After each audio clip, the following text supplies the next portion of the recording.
ఎంతందంగా ఉన్నావే ఎవరే నువ్వు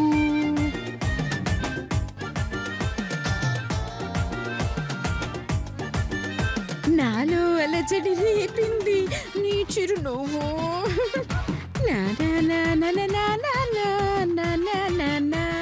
ఎంతందంగా ఉన్నావే ఎవరే నువ్వు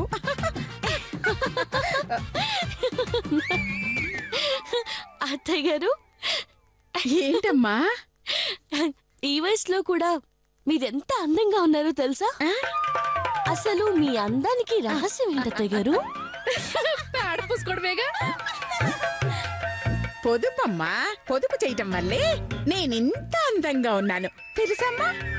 అదేలా అత్తయ్య గారు? పొదుపు చేస్తే ఆనందంగా ఉంటారు కానీ అందంగా ఎలా ఉంటారు? పొదుపు చేయడం అంటే కేవలం డబ్బు మాత్రమే పొదుపు చేయటం కాదమ్మా, మరి తిండి పొదుపు. దానివల్ల స్లిమ్ గా ఉంటాం. అవును, బాగా మీలాగా అత్తయ్య గారు. అవును, అలాగే నిద్ర పొదుపు, సబ్బు పొదుపు, స్నానానికి వాడే నీళ్ల పొదుపు, వీటన్నిటి వల్ల చర్మ సౌందర్యం మెరుగుపడి మెరిసిపోతుందమ్మా. మీరు సూపర్ అత్తయ్య గారు. విన్నారు కదా, మీరు కూడా పొదుపు చేయండి, అందంగా ఆరోగ్యంగా ఉండండి. మధు, ఎవరికి చెప్తున్నావమ్మా? మీ గ్లామర్ రహస్యం తెలియని అడ్డగాడుతులకు అత్తయ్య గారు.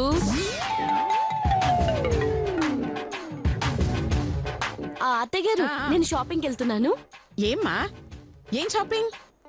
అదే రేపు పోటీలో పాల్గొనాలి కదా, దానికి సంబంధించి బ్లౌజులు, బ్లౌజ్ మీద designs, face pack, face massage creams ఇలాంటివి చాలా చాలా కొనాలి. అన్నంటే డబ్బులు చాలా అయిపోతాయమ్మా.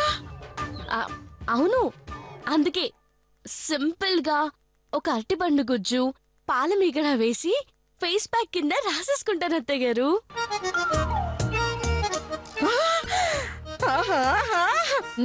వెరీ గుడ్ అమ్మా. 2 రూపాయల ఖర్చుతో 2 లక్షలు కొట్టేయచ్చు. సరే సరే సరే, త్వరగా వెళ్ళి త్వరగా వచ్చేయమ్మా. ఎందుకు అత్తయ్య గారు? అయ్యో, ఏమీ లేదమ్మా. ఒకడు మనకు 25,000 అప్పున్నాడు. 1 గంటలో వస్తే ఇస్తానన్నాడు. రాకపోతే ఊరెళ్ళి 3 నెలల తర్వాత వస్తానన్నాడు. అప్పటిదాకా డబ్బు రాదు కదా. అందుకే నువ్వు ఒక్క అరగంటలో వచ్చావంటే ఇద్దరం కలిసి వాడి దగ్గరికి వెళ్ళి డబ్బులు తీసుకొని వచ్చేద్దాం. అంటే అత్తయ్య గారు, నాకు కొంచెం లేట్ అవుతుందేమో. మీ అబ్బాయి గారిని తీసుకెళ్ళండి. అయ్యో, వాడికేదో అర్జెంట్ పనుందని బయటకు వెళ్తున్నాడమ్మా. ఇక లతా శిరీషం తీసుకెళ్తే పిల్లిని చంకలో పెట్టుకొని తీసుకెళ్ళినట్టే. నేను ఒక్కదాన్ని వెళ్ళాలంటే భయమమ్మా. దొంగ వెధవలు ఎక్కువైపోయారు. ఎక్కడి నుంచి వచ్చి ఏం లాక్కుపోతారో తెలీదు. అందుకని నువ్వు ఒక్క అరగంటలో పని ముగించుకొని వస్తే మనిద్దరం కలిసి వెళదామమ్మా.